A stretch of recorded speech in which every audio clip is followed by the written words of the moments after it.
Bapak Ibu. Shalom. Judul bahasan ini, orang-orang enak di Kanaan. Apakah mereka adalah Nepilim baru? Mengapa masih ada orang-orang enak atau keturunan raksasa di Kanaan yang akan dimasuki Yosua? Bukankah mereka sudah punah karena banjir besar di zaman Nuh? Mari kita bahas dari sisi Alkitabiah, dari penafsiran teologis juga, Bapak Ibu ya. Siapakah sebenarnya orang enak itu? Orang enak adalah keturunan raksasa yang tinggal di wilayah pegunungan Hebron dan sekitarnya. Ini ada di Ulangan 1 ayat 28 dan di Bilangan 13 ayat 33 kalau Bapak Ibu mau membaca referensinya ya. Mereka dikenal bertubuh besar dan menakutkan. Di dalam Bilangan 13 ayat 33, para pengintai berkata, "Juga kami lihat di sana orang-orang enak, keturunan raksasa, dan kami lihat dan kami seperti belalang, dan demikian juga mereka terhadap kami."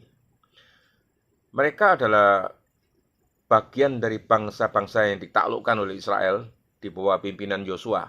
Bisa dibaca kisahnya di Yosua 11 ayat 21 dan 22, Bapak Ibu. Apakah para raksasa tidak punah di dalam air bah zaman Nuh? Menurut Kejadian 6 ayat 4, raksasa atau Nepilim sudah ada sebelum air bah. Pada waktu itu orang-orang raksasa atau Nepilim ada di bumi dan juga sesudahnya. Kalimat yang penting di sini, dan juga sesudahnya. Ini menyiratkan bahwa meskipun air bah membinasakan seluruh umat manusia, kecuali Nuh dan keluarganya, kehadiran raksasa kembali muncul sesudah air bah, Bapak Ibu. Bagaimana ini bisa terjadi? Ada beberapa penafsiran utama, Bapak Ibu. Ya, penafsiran yang pertama, raksasa setelah air bah adalah hasil peristiwa serupa yang terjadi sebelum air bah. Menurut mereka, para anak-anak Allah atau malaikat yang jatuh kembali melakukan hubungan dengan perempuan manusia sebagaimana dijelaskan di Kejadian 6 ayat 1-4. Ini menghasilkan keturunan raksasa lagi setelah air bah ini. Pandangan ini didukung oleh literatur seperti kitab Henokh dan juga beberapa bapa gereja awal. Penafsiran yang kedua, Bapak Ibu.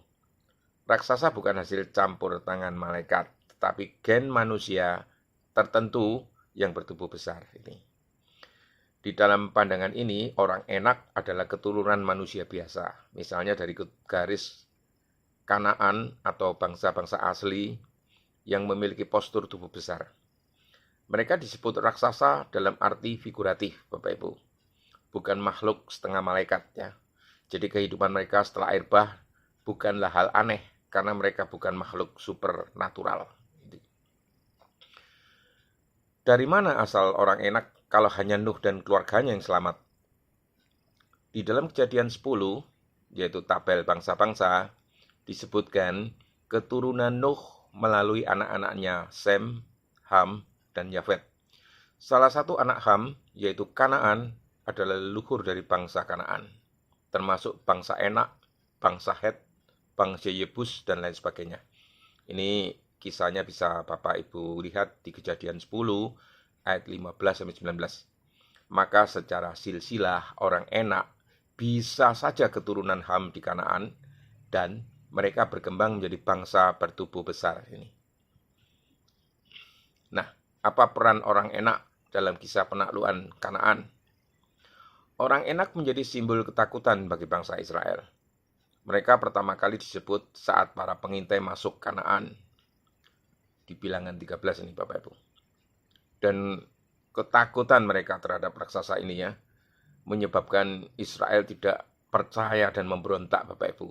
Sehingga dihukum 40 tahun di padang gurun. Namun di masa Yosua mereka ditaklukkan. Ini di Yosua 11 ayat 21-22 ya.